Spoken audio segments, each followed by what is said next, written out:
میں تفسیر ابن کثیر میں لکھا ہے کہ ابو جہل کے پاس ایک بت تھا. بھائی بت سمجھتے ہو نا آپ، جس کو عربی میں صنم کہتے ہیں. تو ابو جہل کے پاس ایک چھوٹا سا بت تھا، بہت خوبصورت، اس نے خود بنایا تھا، اور ہمیشہ اس کی عبادت، سفر میں جائے تو اس کی عبادت، حضر میں رہے تو اس کی عبادت. لکھا ہے کہ برسوں سے ابو جہل اس کی عبادت کرتا تھا. کس کی عبادت کرتا؟ اس بت کی. ایک مرتبہ ابو جہل جب مکہ کی گلی میں نکلا تو دیکھا کہ کچھ لوگوں نے ایمان قبول کر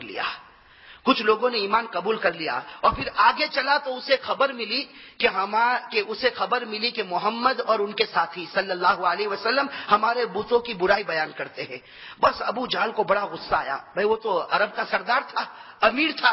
بڑا غصہ آیا، غصے میں اپنے گھر میں آیا اور اس بت کو کہا، حالانکہ وہ تو پتھر کا ایک ٹکڑا ہے، اس بت کو کہا کہ تجھے معلوم ہے آج مکے کی گلیوں میں لوگ تجھے گالی دے رہے ہیں، تجھے معلوم ہے لوگ محمد پر ایمان قبول کر رہے ہیں، تجھے معلوم ہے تیری مکے کی گلیوں میں برائی ہوتی ہے، اس لیے آج میں چاہتا ہوں کہ برسوں سے میں نے تیری عبادت کی ہے، آج میں چاہتا ہوں کہ تجھے میں محمد کے پاس لے جاؤں اور تو محمد کے سامنے جا کر آج اپنے منہ کو کھولنا اور محمد کو گالی دینا تاکہ بدلہ برابر سرابر ہو جاوے. بھائی ابو جہل نے کس کو کہا؟ پتھر کے ٹکڑے کو. بھائی کس کو کہا؟ پتھر کے ٹکڑے کو. میرا عزیز دوستو، اب غصہ، پاگل پنا، دیوانہ اب لیا بت کو اور سیدھے ہمارے نبی کے پاس پہنچا. لکھا ہے کہ ہمارے آقا محمد رسول اللہ صلی اللہ علیہ وسلم اپنے گھر میں تشریف فرما، یہ بڑے غصے کے اندر آتا. ہمارے نبی پوچھتے ہیں کہ ابو جہل کو پوچھتے ہیں کہ کیا معاملہ، اتنا غصہ کس بات کا؟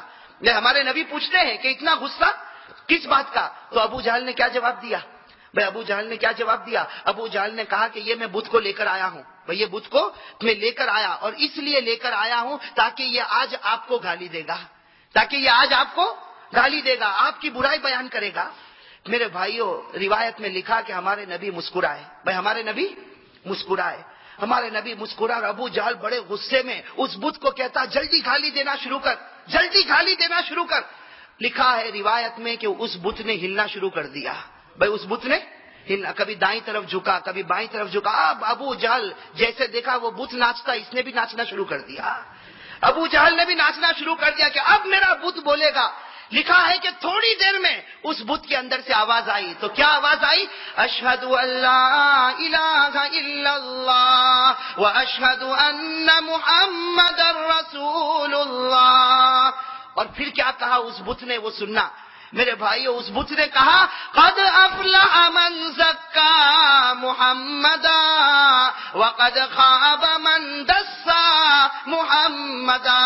اس بت نے کہا وہ مومن کامیاب ہو گیا جس نے محمد کی پیروی کی، اور وہ ہار گیا جس نے محمد کے دل کو توڑ دیا. میرے عزیز دوستو، اب ابو جہل کو بڑا غصہ آیا، اس لیے کہ یہ تو پورا معاملہ الٹا ہو گیا نا. ابو جہل کو غصہ آیا، اس بت کو اٹھایا اور اٹھا کے زور سے پٹک دیا. بھائی اپنے ہی خدا کو پٹک دیا نا. تو قرآن کریم نے کتنے اچھے انداز میں کہا. قرآن کریم نے کیا کہا؟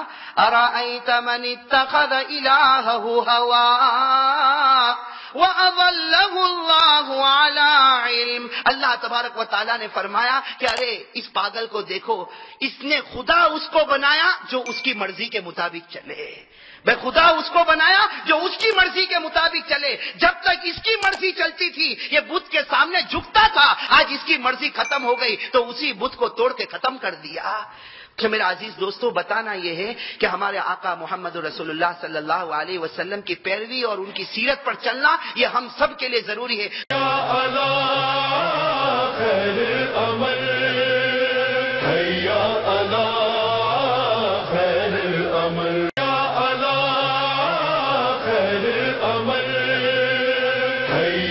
Allah